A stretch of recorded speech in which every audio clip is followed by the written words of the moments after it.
Hey everybody, and welcome back to Maverick Games Learning and Support. It's Dwayne here. Today, it's just a quick little video to show you something I've been working on. Lately, I've been looking at how to present Dungeons & Dragons character sheets to my players in a way that they can absorb all the information that's coming at them level after level after level. And it's very, very near and dear to my heart. So, I took it upon myself to start to work on designing a visual design character sheet. A character sheet that isn't just rows and rows of word vomit and numbers, but more something that they can maybe get inspired by when they're playing. Their imagination might flare up when looking at their character sheet, but also having the information presented in an easy to digest format.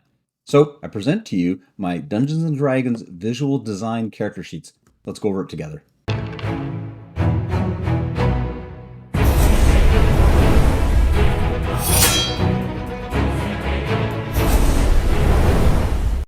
So welcome to my sample character sheet. I've been working on this one for a character who is a 3rd level druid in my Dungeons & Dragons campaign. Now, right off the bat, the first thing that I've done is I've put an emphasis on the D20 dice.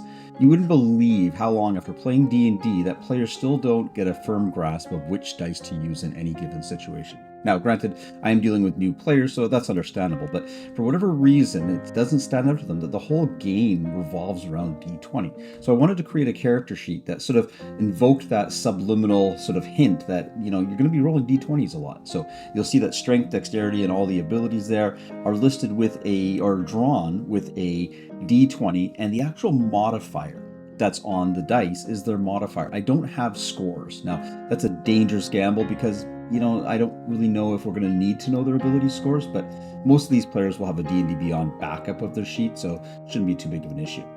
Now, I am going to give a disclaimer right off the bat. This entire project was done through Gemini AI, so that's your AI warning. If you don't like AI and you're convinced that it doesn't have any place in artistic expression, then you can just tune out of this video right now because what you're going to see is all generated through AI. So, I've also used icons to reflect some of the more popular aspects of a character sheet: armor class, hit points, and initiative. You'll see there that I've used a shield, a heart, and just 2 cross swords to represent initiative. Level is designated by a little flag up in the top right-hand corner. And on this page, I've incorporated character art, as well as that same character art in their background, which is on the first page.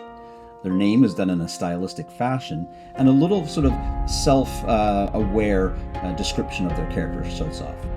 My name is Starry Night, and I am a Tabaxi, Circle of the Stars Druid. I am proficient with the following skills. Now this comes right on with my major change to how character sheet design should work. There is no skill list, and the reason for that is this. In D&D, I want to encourage my players to do what they want to do.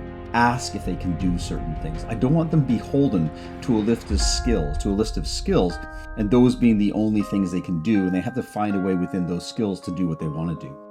Now, if they want to do something, I'm going to tell them if it's possible or not. But as the Dungeon Master, I'm going to tell them the relevant ability score that they're going to need to roll.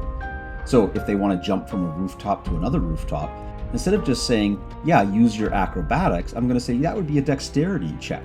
Oh, and by the way, if you have proficiency in acrobatics, you can use your proficiency bonus. So they're immediately going to go to the top of their sheet and look and see if any of those particular keywords are highlighted. In this case, he doesn't actually have acrobatics, so he knows he's just going to roll d20 and add his dexterity mod.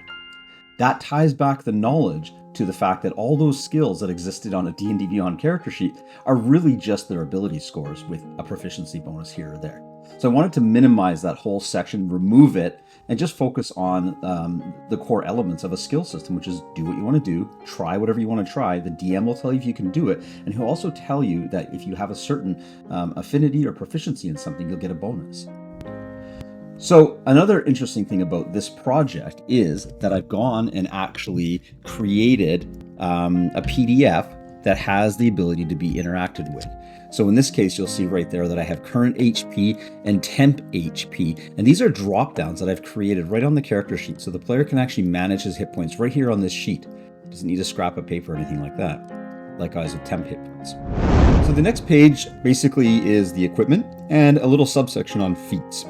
Now, this will vary from player to player. If they have more feats, obviously I'm going to change the look. These are not just carbon copy sheets. I've customized it to the player. So again, as things change, I might shrink up sections here or there. Now, in my campaigns, I'm using a gear slot system. I've done away with encumbrance. After 40 years of playing D&D, I've decided that I don't want to do encumbrance because weight and what you can carry on your body from a convenience standpoint are two different things. So I basically boil it down to a system where players get 5 slots on their body. They have a coin pouch, which can hold 300 coins. And they have a backpack, which has 10 sub-slots. And I don't really care what they put in that backpack. I mean, if they want to put 10 battle axes, they can put 10 battle axes. But they have 10 slots to fit in there. Now, I do have a subsystem where I call bundles. So a bundle of 5 rations counts as 1 slot, or a bundle of 5 anything really counts as 1 slot. Now, the treasure chest has an unlimited capacity. So I don't actually have a slot for that. I just realized that I need to fix that. The quivers, if you have a quiver, it does occupy a slot on your body, but it has a sub-slot carrying for your arrows. So for example, here this player would go in and type in quiver, and then down below here, he would put in how many arrows he has. Armor does not count, neither does clothing, but a backpack does. So if he has a backpack, he would type the backpack into his 5 slots, and then he would actually go ahead and list his sub items that are in his backpack. So it's a nice, clean, and easy to use system. Down here, I've also put his action bar, which is pulled right from DnD Beyond. And if there's any features he wants to put in there as well, he can add. Again, tying it all together with a visual design means that the player's a little bit more engaged, and visual pictures help sort of make them feel like they're in the world. Next page is where things get a little interesting. Spells. This is a major problem with spellcasters in D&D. With D&D Beyond, it is just a nightmare to keep track of everything, and it's just throwing all the information at you all at once. With a visual design, I'm prioritizing information that needs to be in front of the player, and if there is information that needs to be looked up, well, that's what a player's handbook is for. So in this case here, I'm putting a general overview, and again, using that sort of self-referencing, self-awareness. You have learned to cast spells through studying the forces of nature. Starry Night does not need to carry a spell book. He merely needs to commune with nature each night when he rests to restore his balance with nature and receive its gifts. So again, a little fluff. Cantrips are listed, as well as his difficulty, spell attack, and modifiers, and his spell slots are very much how it's presented in D&D Beyond, with the ability to check, because I have created this PDF to allow for that. Preparing spell list, again, D&D Beyond has a separate menu where you go into your manage spell section, and it can get a little overwhelming. Here what I've done is I've slotted in how many spell slots they have to prepare, but when you drop down, you'll see that I've gone and inputted all of the 1st and 2nd level spells for this character in the Druid spell lists. Because Druids, as you know, have access to all the Druidic spells up until their spell slot level, so in this case he can cast level 2 spells. I've gone and inputted all of the level 1 and level 2 spells for him. So he can now prepare these without having to slog through that separate menu on D&D Beyond. If he wants to know what each spell does, well, that's where that research comes in. So grab the player's handbook or pause the game and talk about it or ask the DM. But the short end of it is this sheet is now functional for him to just go in and do that. That was really important for me. Now, bloat is a big deal. And once you hit level 3, subclasses come into the game and it is a nightmare. So what I've done is I've tried to parse the information out, which will allow them to absorb it without having it all in front of them. So point in case, Circle of the Stars, Star Map. So I've gone and created, again, more visuals, and the rules condensed right there below it. Now, I'm particularly proud of the Circle of the Stars format. Now, what I've done is I've given it a visual, which is the picture of his character with his star form.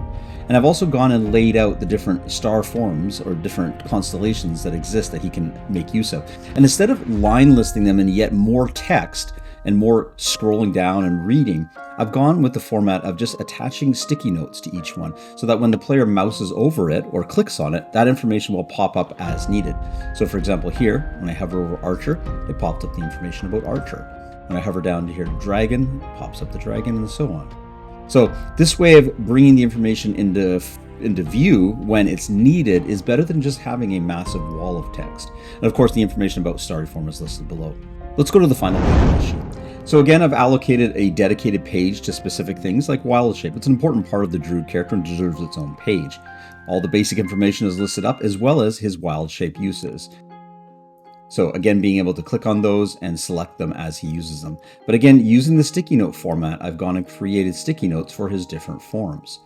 so allowing him to just hover over and get that information as he needs, as well as having a section on Find Familiar and some more artwork showing his character interacting with wild companions. All to say, this visual aspect and way of designing this character hopefully will pull the player into the game and maybe help their imagination, which is ultimately what we're playing D&D for anyway, to begin with. So now I have the arduous task of creating all of these sheets for all 15 of my players that I support during the week. But it's turning into a really fun project. And as we go along, I think we're going to cut down the amount of issues with DnD Beyond, possibly get them a little bit more educated on how their characters work and how they can play them at higher levels, and maybe just cut down some of that technology fatigue so they have less in the way of online interfaces, and maybe they just have a PDF and Discord and then we're playing D&D without necessarily having a virtual table to go on. I hope you're all having fun playing Dungeons & Dragons out there, and we'll talk to you soon. Before you go, I need your help. I'm trying to grow the exposure of what we do here at Maverick Games. My goal is to actually bring information to parents and students for fun, academics, and even support of neurodivergency. Please subscribe and make sure you click on those notifications. I don't do paid ads or sponsorships. I hope that you can find content here that's enjoyable for yourself and maybe others. Thank you very much, and thanks for tuning in.